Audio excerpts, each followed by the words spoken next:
Muy buenos días, queridos hermanos.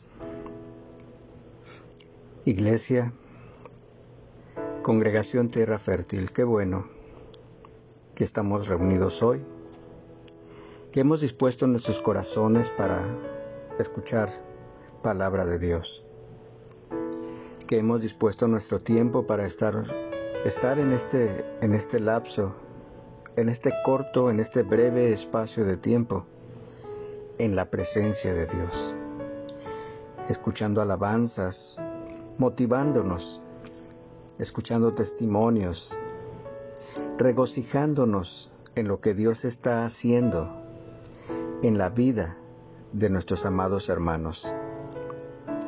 Gloria al Señor. El día de hoy vamos a tener un mensaje titulado Tu primer amor. Y este mensaje está basado en la escritura de Apocalipsis capítulo 2, del 1 al 7. El mensaje que nuestro Señor Jesucristo glorificado envió a la iglesia en Éfeso.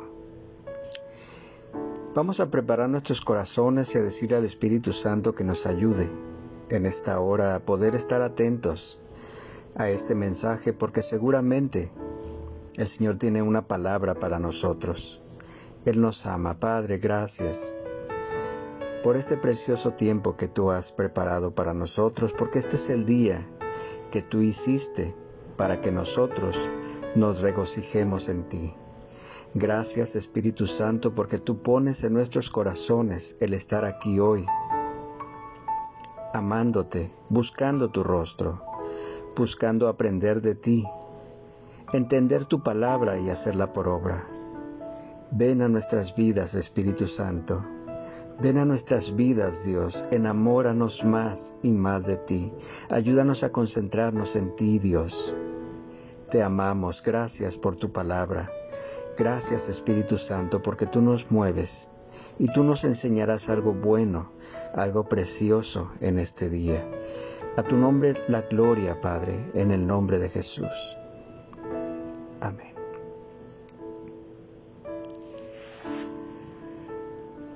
Pues bien, vayamos a la Escritura. Apocalipsis capítulo 2, versos del 1 al 7. Dice la palabra: Escribe al ángel de la iglesia en Éfeso, el que tiene las 7 estrellas en su diestra, el que anda en medio de los 7 candeleros de oro, dice esto: Yo conozco tus obras y tu arduo trabajo y paciencia, y que no puedes soportar a los malos, y has probado a los que se dicen ser apóstoles y no lo son, y los has hallado mentirosos, y has sufrido, y has tenido paciencia, y has trabajado arduamente por amor a mi nombre, y no has desmayado. Pero tengo contra ti que has dejado tu primer amor. Recuerda, por tanto, de dónde has caído, y arrepiéntete, y haz las primeras obras, pues si no, vendré pronto a ti y quitaré tu candelero de su lugar, si no te hubieres arrepentido. Pero tienes esto, que aborreces las obras de los nicolaítas, las cuales yo también aborrezco. El que tiene oído, oiga lo que el Espíritu dice a las iglesias. Al que venciere, le daré a comer del árbol de la vida, el cual está en medio del paraíso de Dios. Quiero dejar claro, hermanos, que lo que nos está enseñando aquí la palabra cuando se refiere a candelero, el candelero, se está refiriendo a la iglesia. El nombre de la iglesia es una entidad, es un candelero. Tierra Fértil es un candelero. Está diciendo el Señor quitaré tu candelero de su lugar, dejarás de ser iglesia. Esto es peligroso. Los capítulos 2 y 3 de Apocalipsis forman una unidad bien diferenciada dentro de este libro. Están compuestos por 7 cartas dirigidas a 7 iglesias de la provincia de Roma de Asia. Esta serie de 7 es la primera que vamos a encontrar en este libro, que será seguida por otras: los 7 sellos, las 7 trompetas y las 7 copas de la ira de Dios. En cuanto a su contenido, tiene que ver con las cosas que son.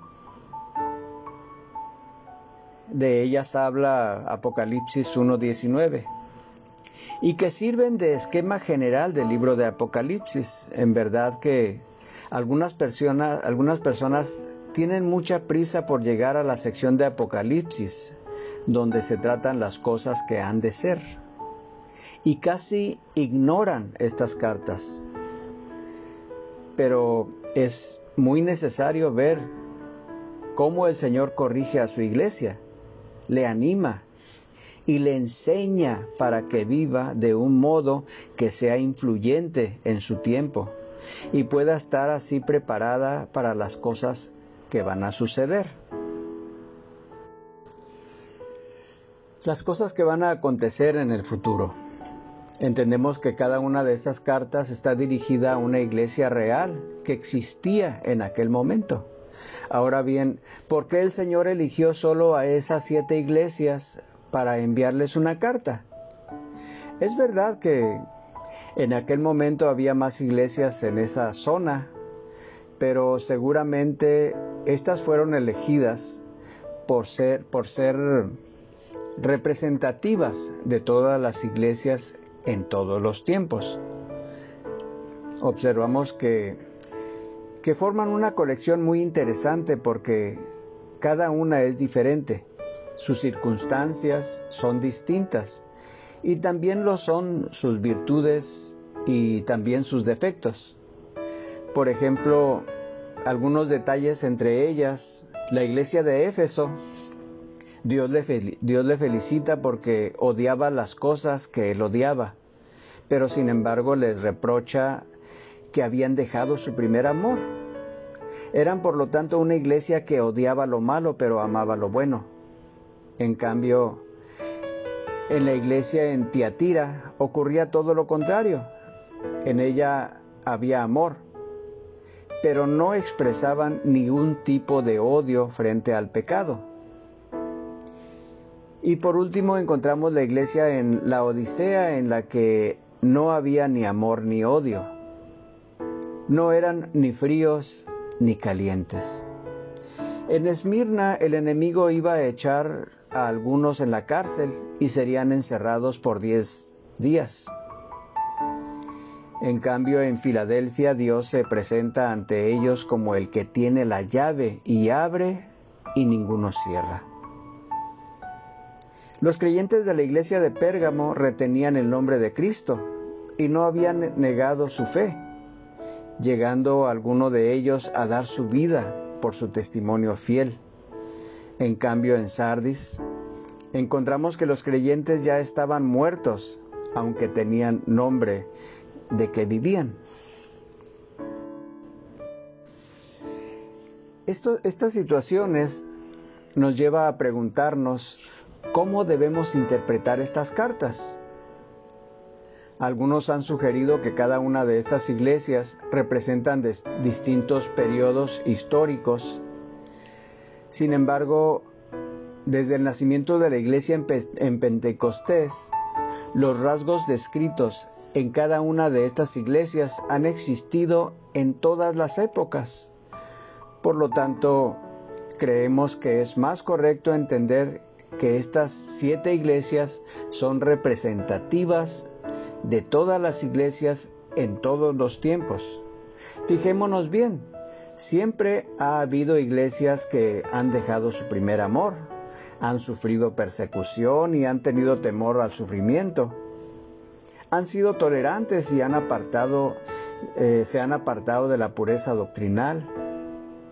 Como Tiatira han contemporizado con el mundo y se han vuelto inmorales. También como Sardis están moribundos y como Filadelfia solo tienen un poco de fuerza. Como la iglesia en la Odisea son autocomplacientes. Las amonestaciones del Señor a cada una de estas iglesias nos sirven de advertencia también a nosotros en este tiempo. Su propósito en esta sección preliminar es hacernos notar que el juicio de Dios va a empezar siempre por su propia casa.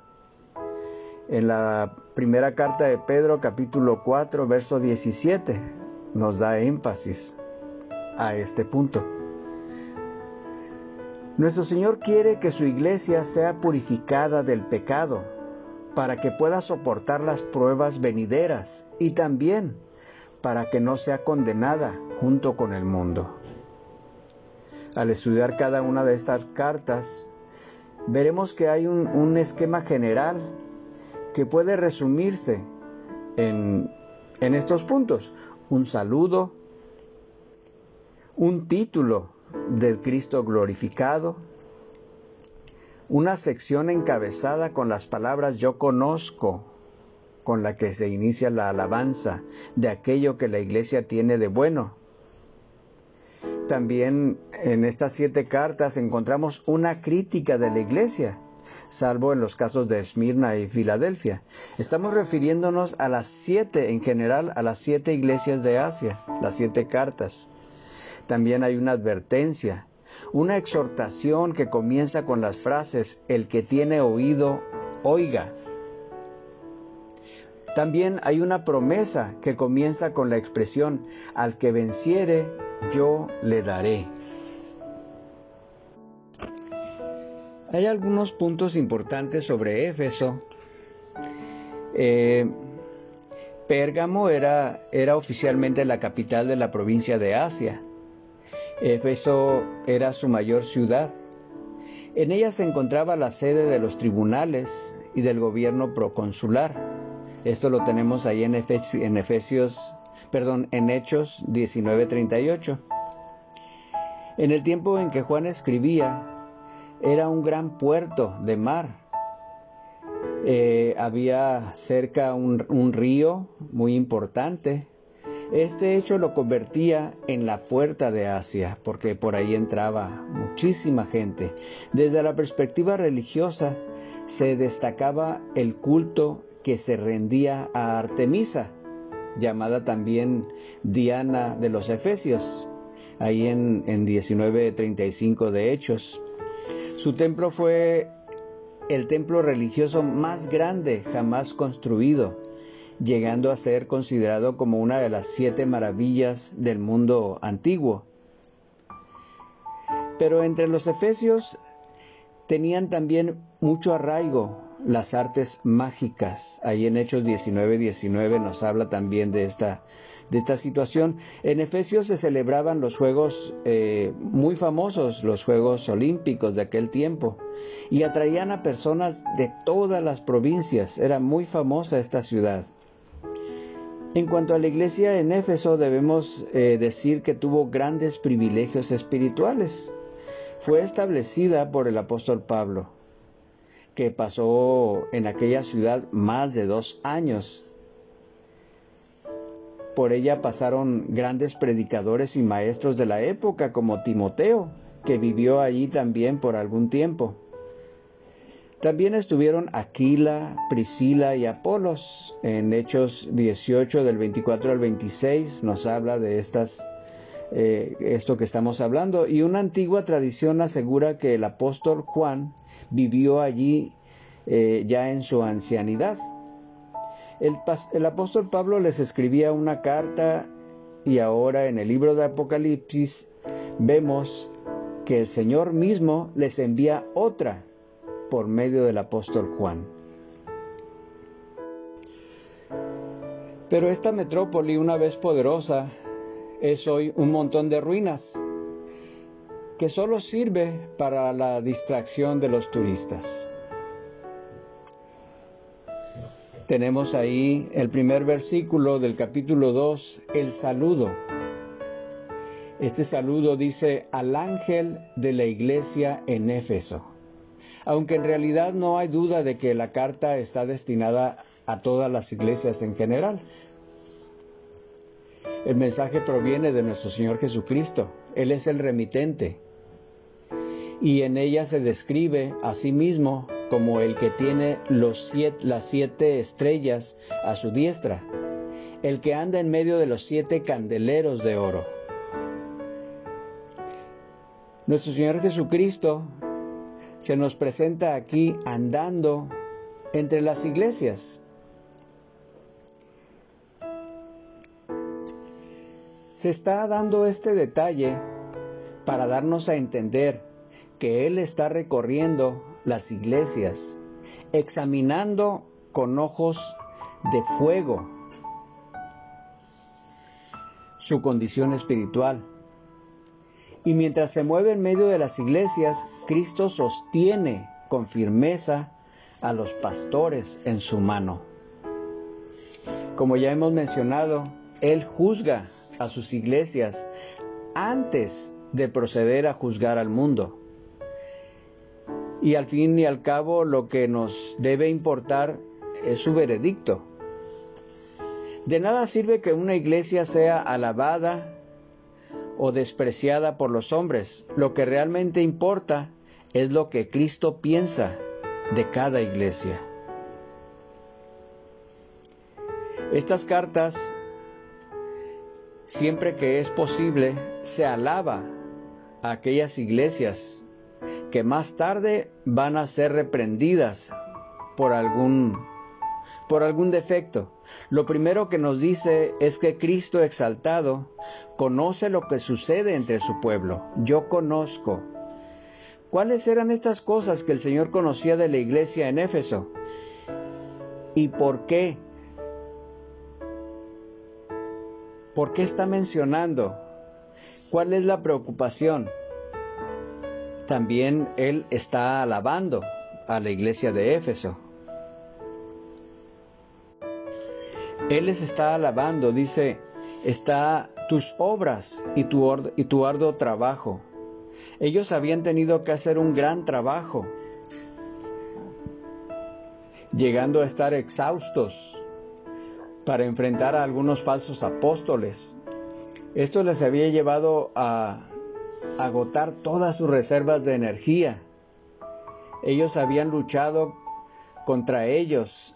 Estas luchas les habían exigido tal concentración mental que habían acabado con sus fuerzas. También la carta habla de que el Señor reconoce su paciencia, la paciencia de esta iglesia.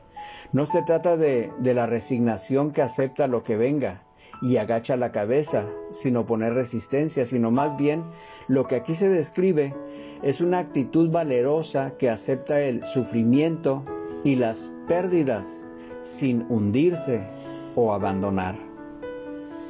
Dice que no puede soportar a los malos. Expresa el celo de los efesios en su cuidado de la disciplina dentro de la iglesia. También les alaba y has probado a los que se dicen ser apóstoles y no lo son, y los has hallado mentirosos. No eran crédulos, sino que por el contrario, probaban a aquellos que pretendían ser apóstoles. Esto implica que conocían bien la sana doctrina, y esto les permitía diferenciar el error. También les dice, y has sufrido, y has tenido paciencia, y has trabajado arduamente por amor a mi nombre, y no has desmayado. En toda esta lucha los cristianos éfesos se habían mostrado trabajadores incansables a quienes las dificultades no les habían hecho desmayar de su celo por el Señor. Eso es a lo que nos lleva el amor. También les dice por último, no puede soportar a los malos. Una vez que los impostores eran puestos al descubierto, mostraban su absoluto rechazo hacia ellos. ¿Qué nos muestra todo esto? Como ya hemos visto, la iglesia de Éfeso aborrecía ciertas cosas. No puedes soportar a los malos, decía, y has probado a los que se dicen ser apóstoles y no lo son, y los has hallado mentirosos. Aborreces las obras de los nicolaítas, las cuales yo también aborrezco. Esto nos lleva a preguntarnos si los cristianos debemos sentir odio hacia ciertas cosas. Y aquí vemos que esta es una de las virtudes que el Señor alaba de esta iglesia. Lo importante es que aquellas cosas que aborrecemos sean las mismas que el Señor aborrece. Y un detalle importante es que los efesios aborrecían las obras de los nicolaítas. Y aunque no sabemos exactamente en qué consisten, sí que notamos que el objeto de este odio no era a las personas, sino a sus obras. Observamos también que los creyentes en Éfeso habían cuidado de poner en práctica la exhortación que Pablo les había hecho en Mileto, según Hechos 20 del 17 al 38.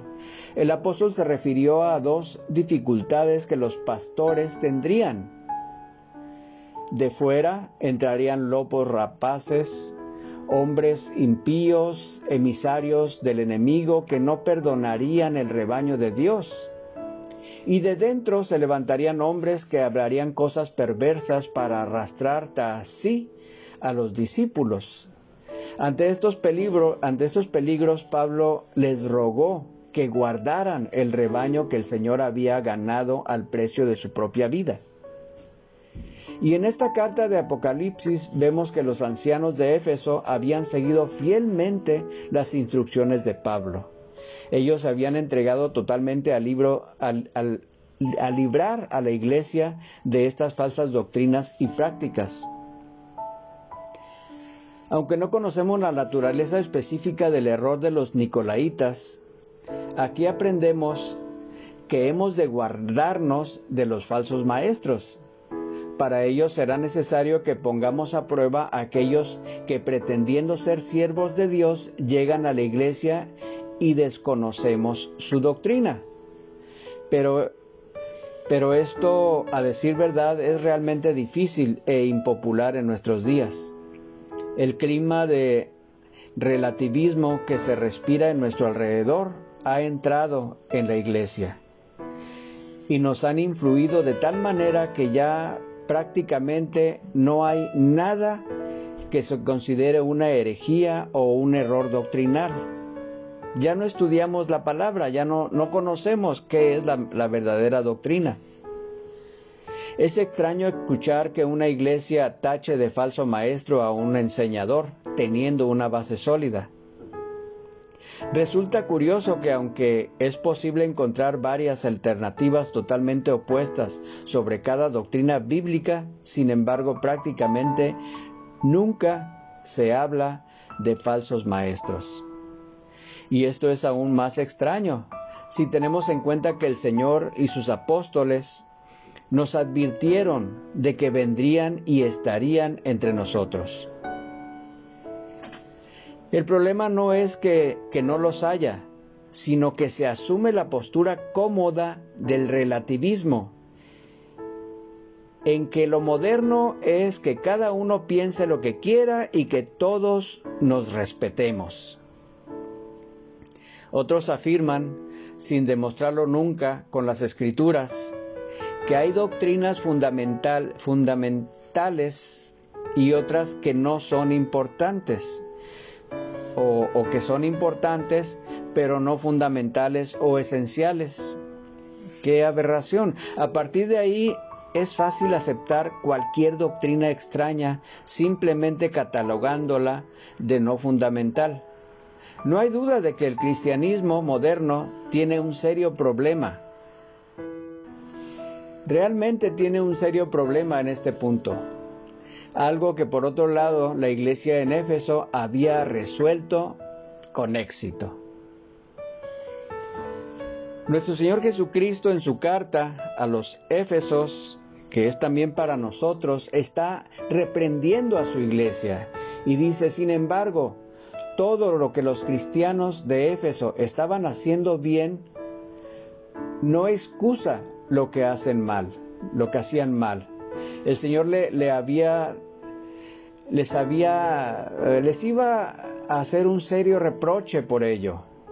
El problema era que ellos se habían concentrado tanto en odiar lo malo que se habían olvidado de amar lo que el Señor ama.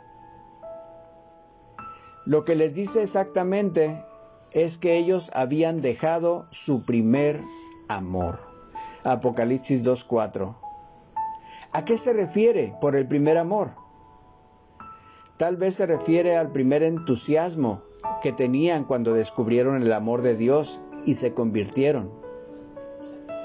Quizá con el paso del tiempo la primera generación de creyentes había muerto y los nuevos convertidos ya no tenían el mismo celo por las cosas de Dios. Podríamos pensar que muchos eran hijos de creyentes que se habían criado en la iglesia y habían llegado a asumir el evangelio sin tener una experiencia de conversión auténtica. Puede referirse también a que ya no se amaban entre ellos como lo hacían antes, o que no amaban a las almas perdidas, ni se preocupaban por predicarles el evangelio. Sin duda todas estas posibilidades podrían ser ciertas e indicarían que algo grave estaba ocurriendo entre ellos. Pero pensando en la causa principal del problema, debemos recordar lo que Jesucristo respondió cuando le preguntaron cuál era el mayor mandamiento de la ley de Dios. Él dijo: amarás al Señor tu Dios con todo tu corazón y con toda tu alma y con toda tu mente. Este es el primero y grande mandamiento, Mateo 22, 37 y 38. Probablemente a lo que se refiere el texto de Apocalipsis cuando dice que habían dejado su primer amor, era a que habían dejado de amar a Dios por encima de todas las demás cosas. Fijémonos que no dice que habían dejado de amar, sino que habían dejado su primer amor. Su amor por el Señor había quedado relegado a otra posición. Ya no era lo más importante en sus vidas. ¿Cuál pudo ser la causa por la que llegaron a estar en esta situación? Como hemos visto, ellos habían luchado mucho para mantener la sana doctrina frente a los falsos apóstoles. Y uno de los peligros de esta lucha es que los creyentes pueden acabar centrando sus energías en amar más la doctrina que la persona de Cristo. La oposición constante a los falsos apóstoles y maestros, algo totalmente legítimo, pudo haberles llevado a tener un espíritu constante de censura y de crítica hacia todas las demás personas, al tener que disciplinar a los herejes. Es fácil desarrollar un espíritu duro y crítico que destruye el amor. Habían trabajado arduamente por mantener la santidad dentro de la iglesia, pero esto puede derivar en ocasiones en un legalismo externo que sin duda mata el primer amor. El mucho trabajo y tensión que genera estar constantemente perdiendo el tiempo o estar al pendiente de personas impías que se introducen en la iglesia con la intención de hacer daño, puede quitarnos el tiempo y el deleite para estar a solas con el Señor. Veamos algunos de los síntomas que nos permiten identificar si hemos perdido nosotros nuestro primer amor. La vitalidad espiritual, que es el fruto de una comunión viva con el Señor, es reemplazada por una rutina ortodoxa. La espontaneidad y frescura espiritual es sustituida por las frases aprendidas. Hay una pérdida de gozo en el servicio al Señor. La vida de la iglesia se convierte en algo monótono, mecánico, aburrido, carente de interés. Las predicaciones de la palabra ya no nos dicen nada. Se coloca todo el énfasis en la sana doctrina y se olvida el amor al Señor y a los hermanos, lo cual no sirve de nada. Si yo hablase en lenguas humanas y angélicas y no tengo amor, el amor por los hermanos es sustituido por un espíritu crítico que nos lleva a censurar todo lo que hacen. Nos cuesta trabajo amarles, perdonarles o mostrarles misericordia. Nos relacionamos únicamente con aquellos que nos caen bien y nos dan la razón en lo que pensamos. Hay un entendimiento en la vida espiritual que se manifiesta en la falta de oración. Hay un enfriamiento en la vida espiritual que se manifiesta en la falta de oración y comunión auténtica con el Señor.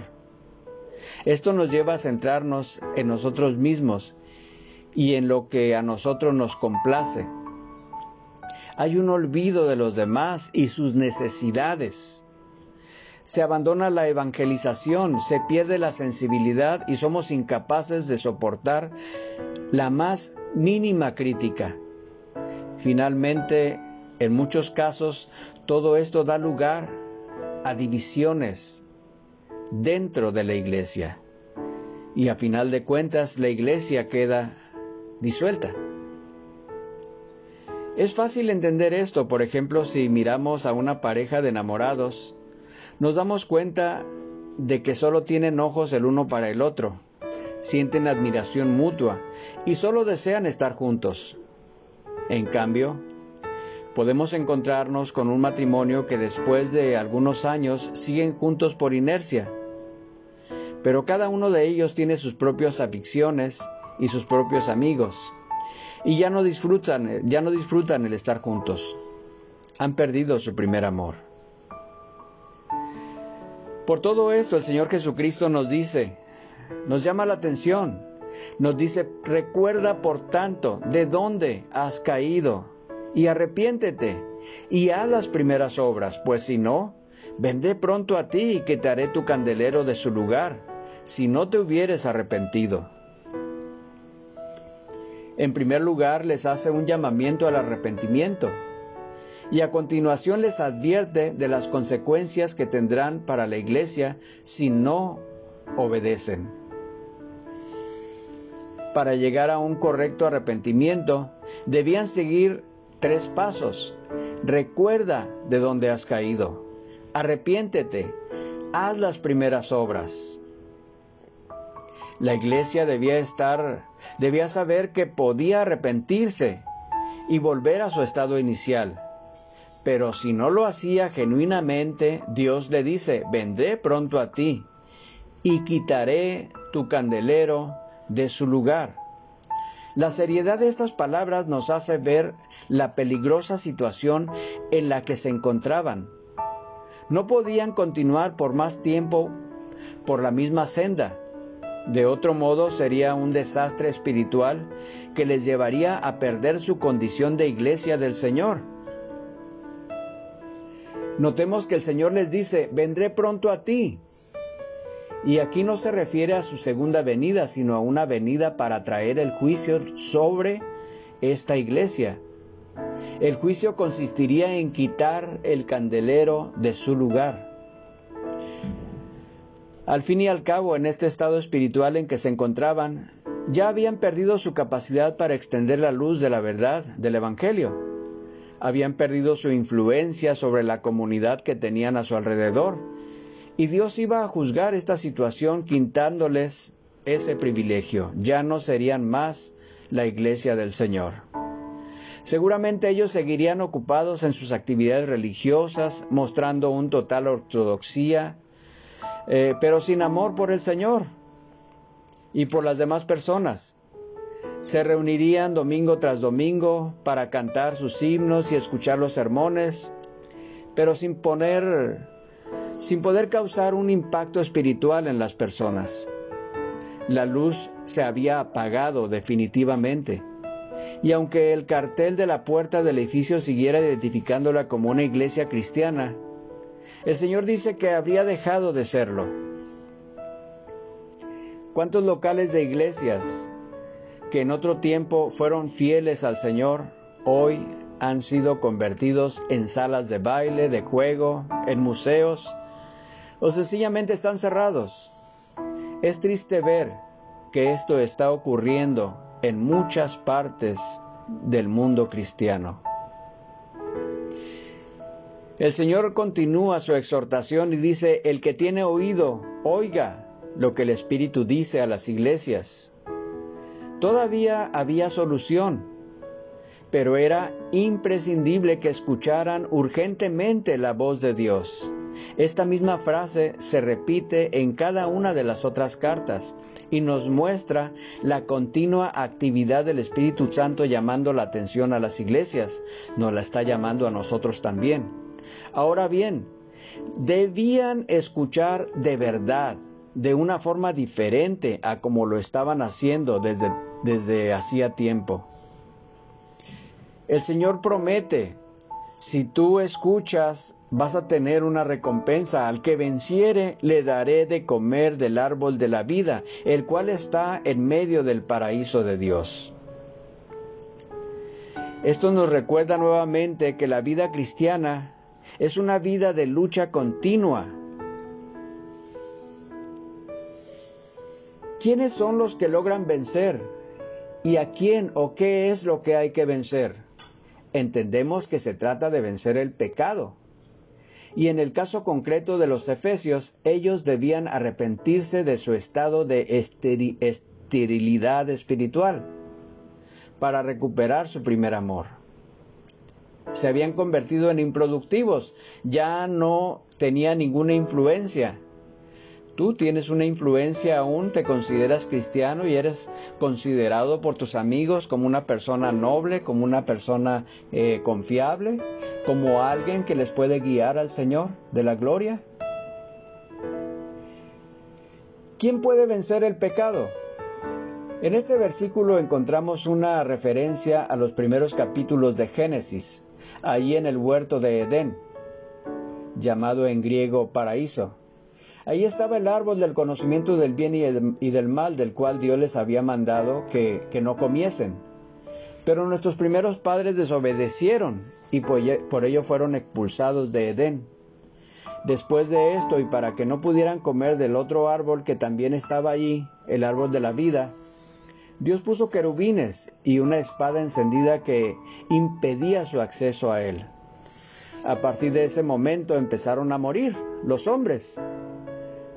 Podrían haber comido del árbol de la vida, pero Dios no quería mantener una aberración, este tipo de desobediencia, un mundo de desobedientes, de gente impía. El pecado nos aparta de Dios.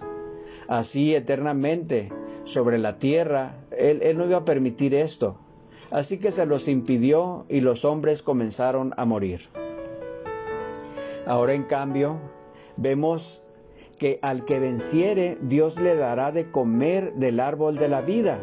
¿Qué es lo que ha cambiado para que ahora Dios sí que esté dispuesto a que el hombre viva eternamente sobre la tierra? Bueno, Dios no permite que todos los hombres coman de este árbol, sino solo los que han vencido. Si tú y yo estamos ahora aquí escuchando este mensaje, es porque somos candidatos a comer de ese árbol. Y estos vencedores no son aquellos que se han esforzado lo suficiente y han logrado vencer por sí mismos al pecado, sino que se refiere a aquellos que han creído en Cristo, porque se han dado cuenta de que por ellos mismos son incapaces de cumplir totalmente con la ley de Dios. El apóstol Juan confirma esto. ¿Quién es el que vence al mundo? Sino el que cree que Jesucristo es el Hijo de Dios. 1 Juan 5:5. Los creyentes nacidos de Dios pueden comer del árbol y vivir por toda la eternidad. Y por supuesto, ese árbol de la vida solo puede ser Cristo mismo, quien no solo nos da nueva vida, sino también una vida eterna. Gloria al Señor. Es interesante que volvamos a ver la forma en la que Cristo se presentó a los efesios al comienzo de su carta, porque ahí se recoge un aspecto concreto de su ser, que está pensado para ayudarles en sus dificultades. Leemos en el primer versículo del capítulo 2, el que tiene las 7 estrellas a su diestra.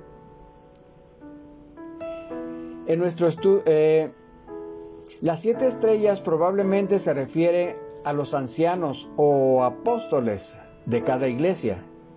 Y es interesante volver a notar que no son las estrellas quienes apoyan a Cristo. No son los apóstoles, no son los pastores los que apoyan a Cristo, sino Cristo quien sostiene a las iglesias y a sus pastores. Hay muchas personas que tienen prisa por llegar a ser pastores. Les encantaría tener este nombramiento, pero esa es una labor muy complicada. Una persona de mucha experiencia en la vida cristiana decía que el ser pastor le quita a la persona 10 años de su vida en muy poco tiempo. Podemos pensar, por ejemplo, en los ancianos en Éfeso. Ellos tuvieron la enorme responsabilidad de mantener la pureza doctrinal de la iglesia. ¿Cuántas noches pasarían sin poder dormir pensando en la dificultad de tener que cuidar de las almas de los hombres y de las mujeres, de las que un día tendrían que rendir cuentas ante Dios, según Hebreos 13:17? Realmente es una tarea muy difícil que puede sobrecargar por completo a una persona.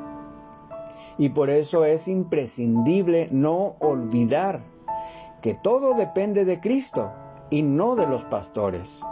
Es Cristo quien sostiene las estrellas en su mano y no al revés. Cuando se pierde esto de vista y se empieza a pensar que es sobre algún hombre que descansa esta enorme responsabilidad, es fácil quedar hundido y abrumado frente a tal carga. El Señor se refiere a los pastores como personas, a los siervos, a los líderes, como personas que tienen entrada libre, pero tienen que iluminar, tienen que ser luz, tienen que ser sal. Y la gente que está en la iglesia tiene que escuchar la palabra que Dios da a estos siervos. Tienen que dejarse guiar por lo que ellos hablan, porque el Señor da su palabra. Por eso es imprescindible que cada pastor aprenda a descansar en la mano omnipotente de Cristo. Nosotros descansamos en Él y confiamos las almas de los creyentes, las almas de los congregantes, y nos procuramos constantemente para que su fe no decaiga.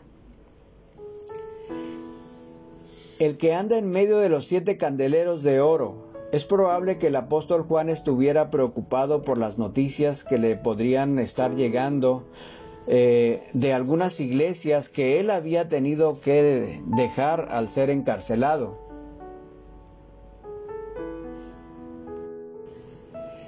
Y que ahora no podía ir a pastorear personalmente.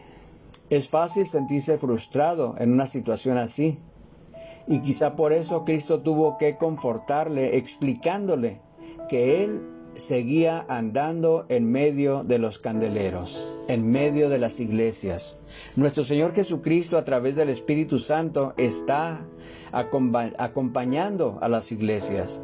Cada iglesia es una luz que debe iluminar, está llena de luminares, de hombres y mujeres que alaban, adoran al Señor, que adoran cada día, cada momento, anhelan su presencia y son personas piadosas, generosas, libres para amar. Dice la palabra, no amemos solamente de labios, sino que aman de verdad.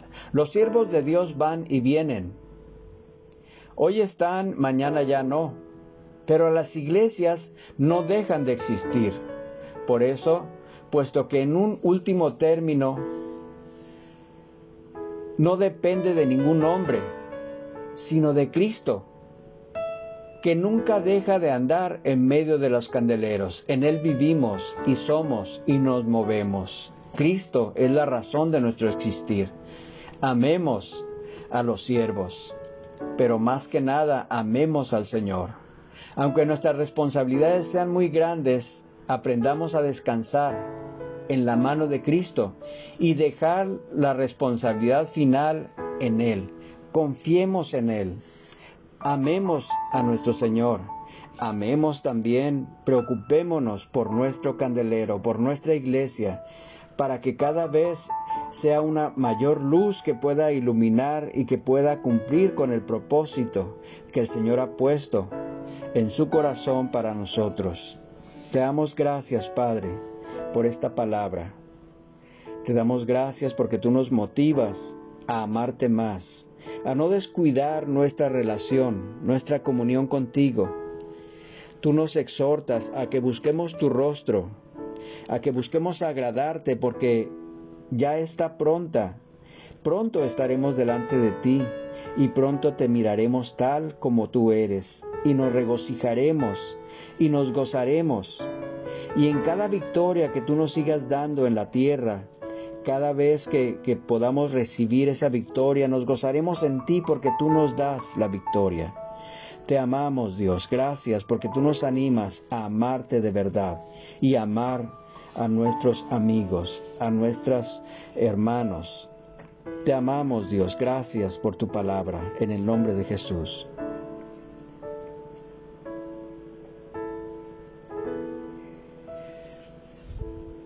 Gloria al Señor. Amémonos de corazón y no solo de labios. Busquémonos. Somos un equipo. Somos una iglesia. Creamos. El Señor tiene un propósito para ti y para mí. El Señor te bendice. Hasta la próxima.